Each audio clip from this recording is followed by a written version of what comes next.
حامداً و مصلیاً و مصلیہ اما بعد بسم اللہ الرحمن الرحیم الصلاۃ والسلام علیک یا سیدی یا رسول اللہ وعلی آلک و اصحابک یا سیدی یا حبیب اللہ صلی اللہ علیہ وآلہ وسلم۔ آج ہم آپ کی خدمت میں پیش کریں گے مسئلہ سورۃ البقرہ کے فضائل کے حوالے سے کہ اللہ پاک کے محبوب علیہ الصلوۃ والسلام نے اس سورت کی فضیلت کیا بتائی ہے۔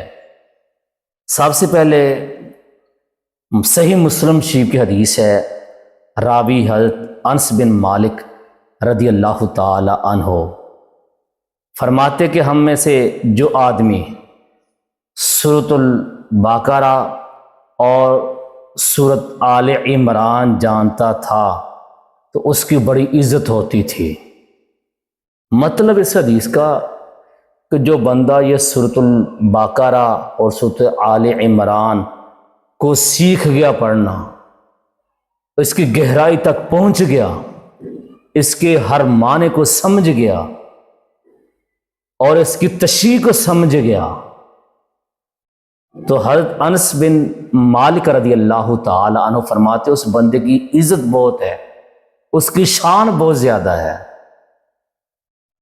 اور مسند امام احمد بن حنبل کی حدیث ہے کہ آقا صلی اللہ علیہ وآلہ وسلم نے فرمایا سورۃ البقرہ قرآن پاک میں ایسی ہے جیسا کہ اونٹ کے جسم میں کوہان، یعنی اس کے پیٹھ کی ہڈی، یعنی جیسے کہ اونٹ کی خوبصورتی اس کے کوہان سے ہوتی ہے، اسی طرح قرآن پاک کی زینت سورۃ البقرہ ہے۔ سبحان اللہ۔ محبوب کبریا صلی اللہ علیہ وآلہ وسلم نے فرمایا قرآن پاک کی جو خوبصورتی ہے وہ سورۃ البقرہ سے ہے۔ اور مسلم شریف کی ایک حدیث ہے، حضرت ابو امامہ رضی اللہ تعالی عنہ سے مروی ہے کہ چمکدار نورانی صورتوں کو پڑھا کرو، میں یعنی سورۃ البقرہ اور آل عمران، کیونکہ قیامت کے دن یہ دونوں صورتیں اپنے پڑھنے والوں پر بادلوں کی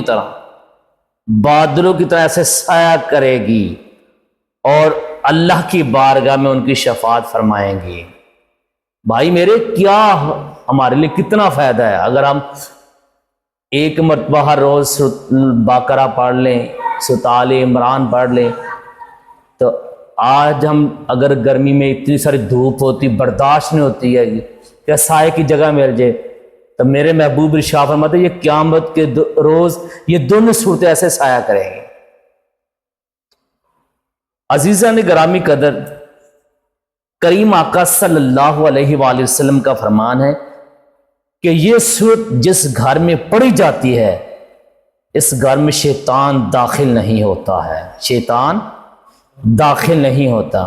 ایک اور حدیث میں ہے کہ سورۃ البقرہ پڑھا کرو، اس میں خیر اور برکت ہے، یعنی خیر و برکت ہے۔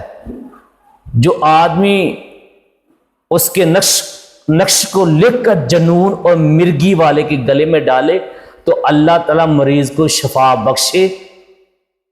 اور ہمیں کیا چاہیے؟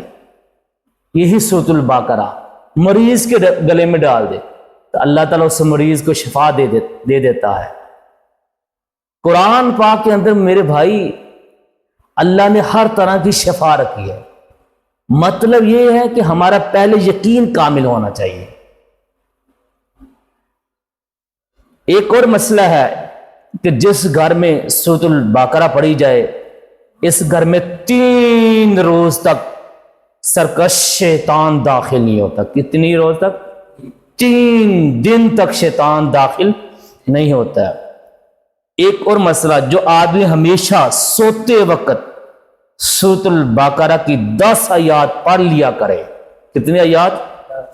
وہ انشاءاللہ قرآن پاک کبھی نہ بھولے گا اور وہ 10 آیات یہ ہیں کہ 4 آیات اول کی یعنی الف لام میم سے لے کر مفلحون تک، نمبر 2 آیت الکرسی، نمبر 3 آیت الکرسی کے بعد کی جو آیات ہیں، اور نمبر 4 3 آیات آخری یعنی سورۃ البقرہ کی آخری آیات جو پڑھ لے اس بندے کے لیے فائدہ ہی فائدہ ہے۔ اور طبرانی شریف کی ایک حدیث ہے، حضرت عمر رضی اللہ تعالیٰ عنہ سے مروی ہے کہ آقا علیہ الصلوۃ والسلام نے فرمایا میت کو دفن کر کے اس کی قبر کے سرحانے سورۃ البقرہ کی اول آیات مفلحون تک اور پاؤں کی طرف سورۃ البقرہ کی آخری آیات پڑھیں تو اس بندے کے لیے فائدہ ہی فائدہ قبر میں، عذاب قبر کے حوالے سے ویسے بھی خیر و برکت ہوگی، بے شک وہ فوت ہو گیا یا نہ فوت ہوا، زندگی کے اندر بھی برکت، یعنی دنیا میں بھی برکت، آخرت میں بھی برکت۔ اللہ کی بارگاہ میں دعا ہے کہ آپ کو بھی مجھے بھی اس پر عمل کرنے کی توفیق عطا فرمائے۔